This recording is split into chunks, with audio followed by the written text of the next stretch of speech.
मौका दिया है। आपके इस इलाके का तो नहीं, पड़ोसी क्षेत्र का जिला परिषद सदस्य होने के नाते बहुत सारे प्रोग्रामों में जाने का मौका मिलता है, बहुत सारे इलाके में मोटिवेशनल प्रोग्रामों में जाने का मौका मिलता है। तो ये चीज़ें समझ में आती है कि अपना ठाकुरगंज सबसे पिछड़ा क्यों है, खास करके तालीमी मैदान में। तो इसका अंदाज़ा लगाया जा सकता है छोटे छोटे प्रोग्रामों से भी। मैं जो अपनी वाणी है तो शुरू करने से पहले 2 लाइन का शेर कहना चाहूँगा, क्योंकि आज 15 अगस्त का दिन है। आज क्या हुआ था हमारा देश, प्यारी बच्चियों, आज क्या हुआ था हमारा देश? किससे आज़ाद मिली थी? गुलामी से ना। न से हम लोग ये समझते हैं अंग्रेज से हमको आज़ादी मिली थी। किससे आज़ादी मिली थी? गुलामी से। आपको लगता है हम लोग आज़ाद हैं? आपको लगता है कि आज़ाद हैं? मुझे नहीं लगता है कि हम आज़ाद हैं। जमीन पर घर बनाए रखते हैं। कहाँ पर?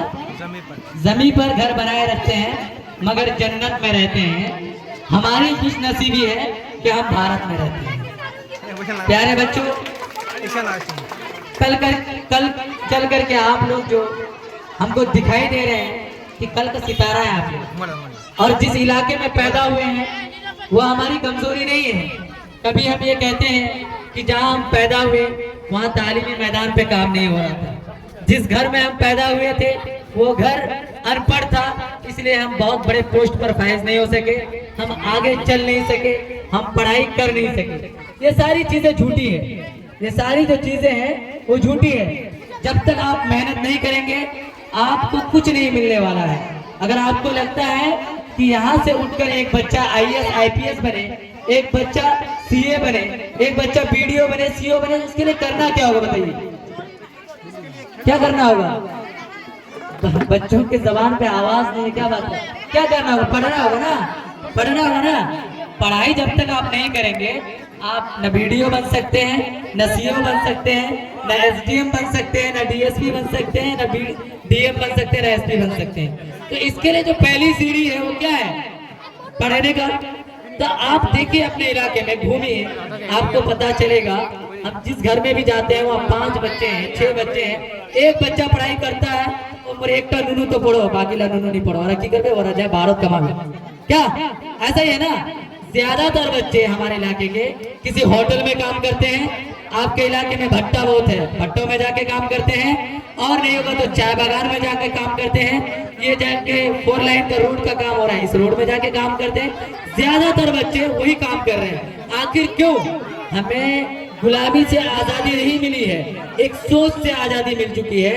अब अगर सही मायने में आपको गुलामी से आजादी मिलना है तो आपको सही तरीके से अपने इलाके को जागरूक करना होगा और आपको तालीम के डगर पर चलना होगा, है कि नहीं? एक शेर है कि चरागों के सफर में जब आंधियों का ये हो, चरागों के सफर में जब आंधियों का दबदबा हो तो फिर अंजाम जुल्मत के सिवा कुछ भी नहीं है। ध्यान से सुनिएगा, चरागों के सफर में जब आंधियों का दबदबा हो तो फिर अंजाम जुल्मत के सिवा कुछ भी नहीं है। मेरे दोस्तों, ये दुनिया नफरतों के आगोश में है, इलाज इसका मोहब्बत के सिवा कुछ भी नहीं है। आज आप देखिए पूरे हिंदुस्तान की सरजमीन पर आज अलग अलग इलाकों में हिंदू मुस्लिम का राइट हो रहा है। क्यों? कैसी आजादी मिली है आपको?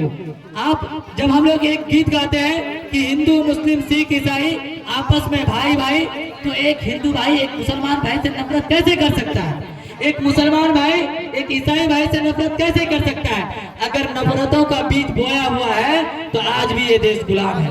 मैं नहीं मानता हूँ कि ये देश आजाद है, ये देश सिर्फ अंग्रेजों से आजाद हुआ है, लेकिन ऐसे कई सारी ताकतों से, ऐसी RSS इससे ताकतों से, ऐसे BJP की हुकूमत आज हम लोगों को गुलाम बना के रखी है। अगर आज आप अपनी बातों को मुखर होकर रखेंगे इलाके में तो लोग ये समझेंगे कि भाई ये तो सिर्फ बोलता है। लेकिन प्यारी बहनों, अगर कल चल करके आप किसी थाने का दारोगा बनेंगे तब हमें लगेगा कि हमारा देश आजाद हुआ है।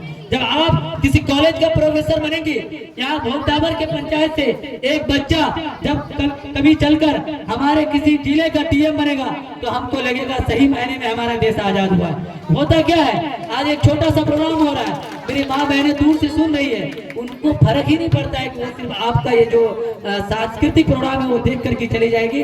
उनके अंदर ये कल्पना नहीं जागती है कि मेरा बच्चा को भी पढ़ाना है। आपकी जिम्मेदारी, अगर आप पढ़ाई करते हैं तो आप 6 दिन पढ़ाई कीजिए, एक दिन झुंड बनाइए, 7-8 दोस्त मिलकर अलग अलग घरों में जाइए और बोलिए कि आपका बच्चा पढ़ाई क्यों नहीं करता है। अगर पढ़ाई नहीं कर पाता पैसे के कारण तो आप हम जैसे लोगों से और बहुत सारे लोग हैं जो सोशल एक्टिविस्ट हैं, उन लोगों से कांटेक्ट कीजिए कि फलाना का बच्चा पढ़ना चाह रहा है लेकिन पैसे नहीं उनके पास, उनका पैसा कौन भुगतान करेगा।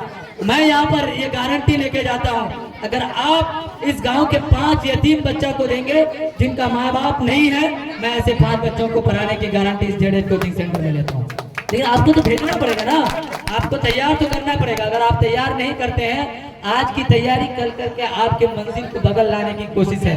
अगर आप तैयारी नहीं कर रहे हैं, यकीन जानिए आप बहुत पिछड़ेपन में हैं। आज आपका जो ये जिला है तालीमी मैदान में अररिया से भी पीछे जा रहा है। मेरी बहनें तो पढ़ाई स्टार्ट कर दी है, लेकिन मेरे जो भाइयों का जो रेशियो है, आप किसी स्कूल में जाइए, अगर 100 बच्चा एडमिशन है क्लास 9 में, 75 लड़के हैं, 25 लड़के हैं। कल चल करके 25 लड़के, बाकी लड़के कहाँ गायब हो गए? तो पता चला वो हैदराबाद के किसी होटल में काम कर रहे हैं, तो मुरादाबाद के किसी पावरोटी फैक्ट्री में काम करते हैं, या दिल्ली और मुंबई में जाकर के वाटर प्रूफिंग का काम कर रहे हैं, या सिलाई का काम कर रहे हैं। भविष्य कैसे हो सकता है जब आपका गार्जियन अनपढ़ हो जाएगा? आप तालीमी मैदान में तेजी से दौड़ नहीं सकते हैं, आज चल सकते हैं। आज हम लोग रेंगने की कोशिश कर रहे हैं, किसी तरीके से 1 से 2 कदम मिलाने की कोशिश कर रहे हैं। मेरे माँ और बाप लोग, जितने भी लोग यहाँ पर मौजूद हैं, आज से कसम खाइए कि एक वक्त की रोटी कम खाएंगे लेकिन